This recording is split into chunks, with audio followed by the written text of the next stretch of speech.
Now, in Antarctica, one of the biggest surprises that the ice scientists conveyed to us during the preparation of this report was that the continuing research shows that Antarctica as a whole has now almost certainly tipped into a negative ice balance.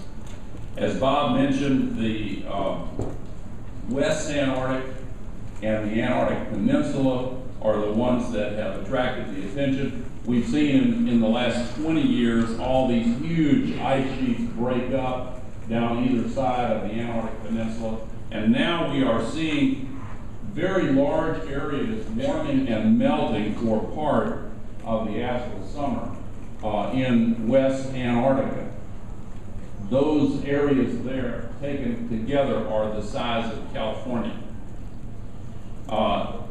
West Antarctica and Greenland are approximately the same size, and I will skip through the Greenland slides because they have been covered amply. This is I think this is kangaroos.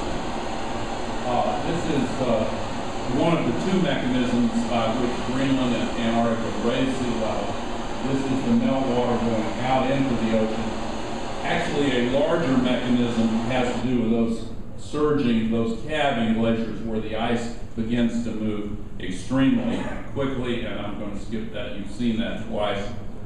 Shifts them around. And in other coastal areas, you're seeing coastal erosion. You all saw the cabinet meeting for the Maldives underwater. God bless them, they did a pretty good job in getting that message out. Some felt humor. It was intended as pathos. It was intended as a cry for help because they're in trouble.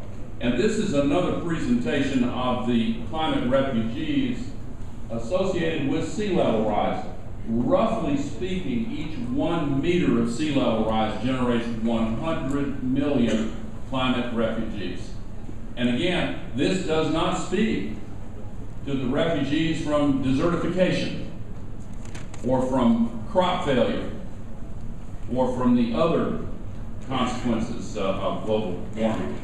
Final issue relates to drinking water.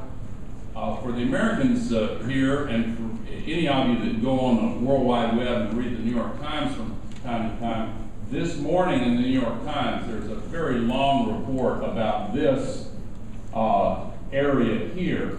I show this glacier in Peru because it's the source of water for this city across the border in Bolivia. And the city of El Alto and La Paz are right next to each other, and they rely on these glaciers for their drinking water. And in some areas, the flows have been temporarily increasing, but when it's gone, it's gone. And in many areas, as this article this morning points out, people are already having to move because they don't have any more water.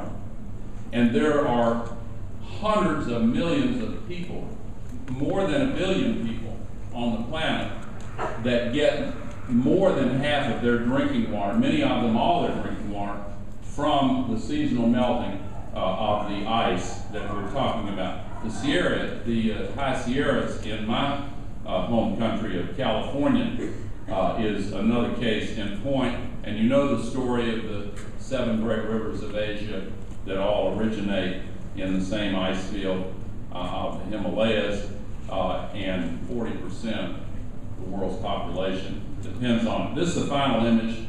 This is a satellite photo of one part of a mountain range, of one of the ranges of the Himalayas, and you'll see these lakes. They're new. They're brand new. Those were glaciers not long ago. And for the people who live in the valleys below, melting ice presents a problem to them of sudden flooding. And that has been a problem there. But you can say, and I do believe, that the deeper, bigger problem is that when that ice and snow is gone, they don't have water for drinking and for agriculture. In any case, I want to again express my deep gratitude to the Foreign Minister for the honor of joining him in hosting the meeting in Tromsø, and